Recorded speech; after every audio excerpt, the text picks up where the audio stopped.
Hey guys, welcome back to my channel.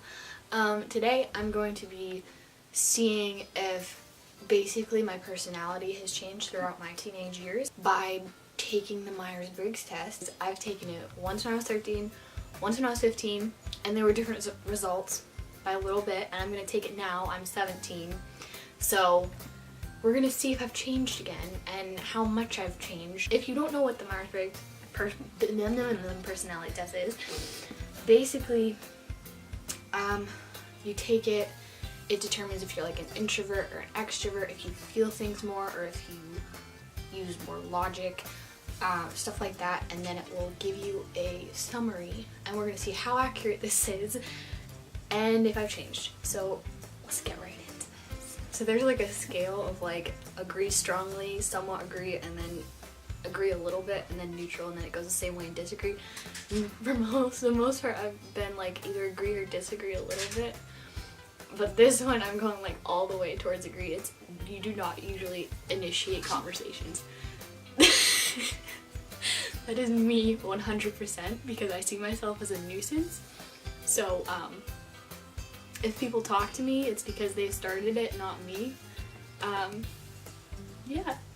These are hard because some of these are like you feel superior to other people, and at first I was like disagree strongly, but now I'm gonna switch it to like the least amount of disagreement because I don't know, I feel like everyone feels like they're superior to other people like in the back of their mind, and they just, I don't know, I feel like I can't tell. This is really deep. I didn't expect this. I did it! Okay, when I was 13-ish, I was an INFJ. I'm now an INFP, which is what I was when I was 15 too.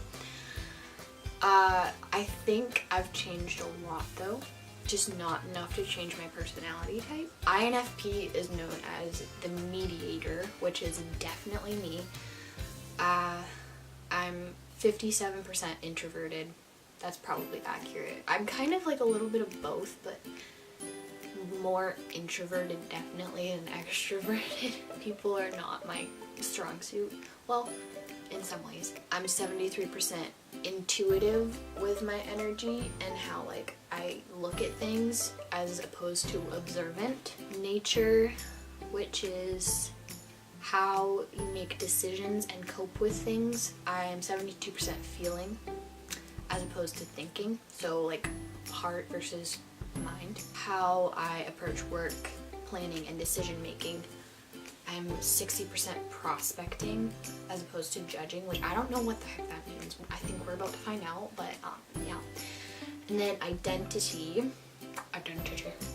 This trait underpins all others, showing how confident we are in our abilities and decisions.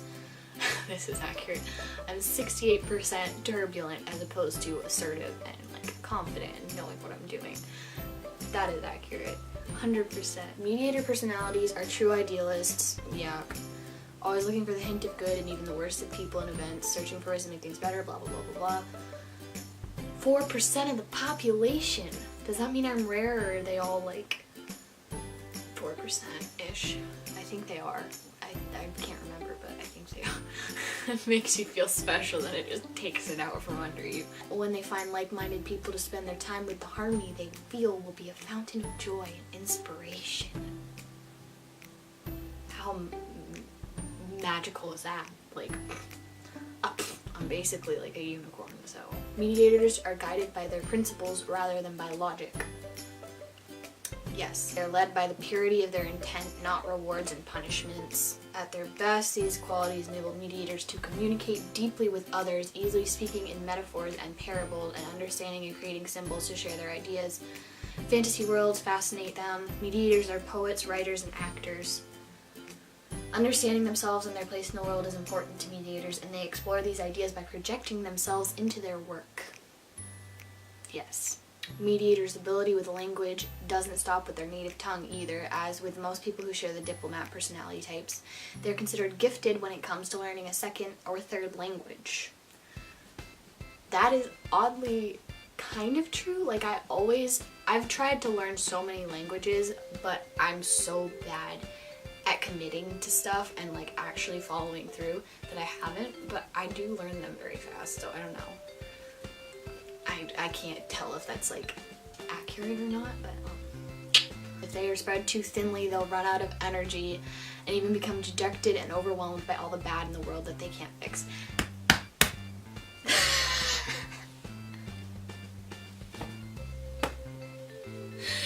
It scares me how accurate that is. Oh. If they're not careful, they can lose themselves in the quest for good and neglect the day-to-day upkeep that life demands. That is so true. That is so true. Left unchecked, mediators may start to lose touch, withdrawing into hermit mode, and it can take a great deal of energy to pull them back into the real world.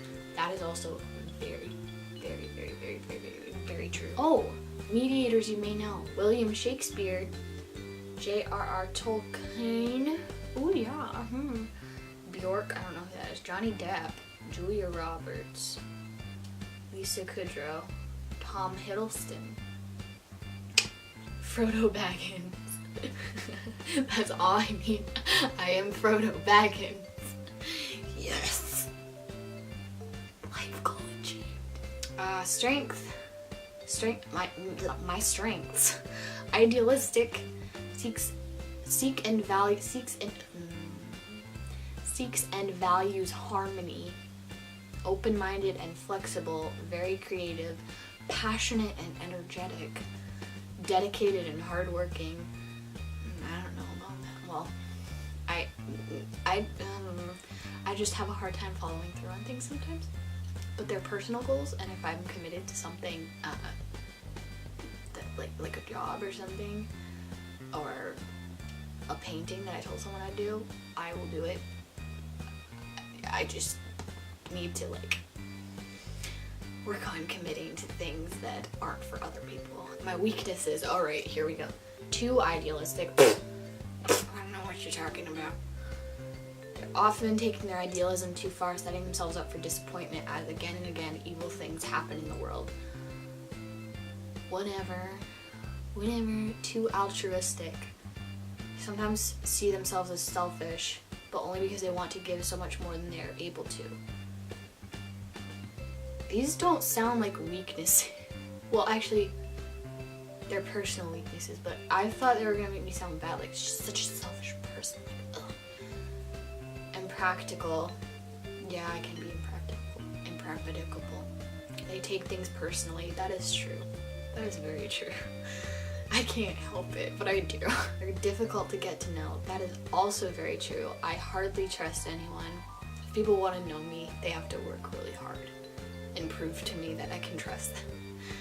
Because I've had too many experiences with people that just didn't go very well. So, yeah. True friends of people with mediator personality types tend to be few and far in between. That's depressing, but it's true.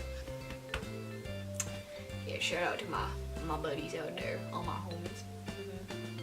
Okay, I'm cringing at myself. I'm disgusting. They are excellent at reading into others' feelings and motivations, but are often unwilling to provide others the same insight themselves. That is true. Sometimes I worry about the fact that if I hadn't been raised the way I have, I could have been a sociopath. Because I am so in touch with what other people are feeling, and I know what they want to hear, and I can play. Yeah, I'm a very good liar. We'll just say that. Yeah, networking is not something that these guys do, that my people do. My fam. It's about connecting with someone on a personal level, not just oh hey, you're friends with my friend, oh sup, let's be besties. It doesn't work like that.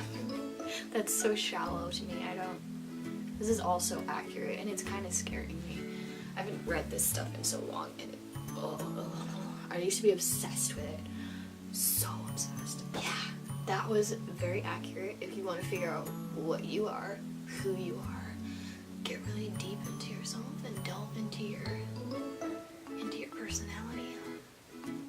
Links down below. But yeah, I hope you enjoyed this video, and if you did, be sure to like it and subscribe down below for more videos. I will be posting next Saturday, and the Saturday after that, and the Saturday after that. And yeah. So anyways, I will see you guys later. Bye!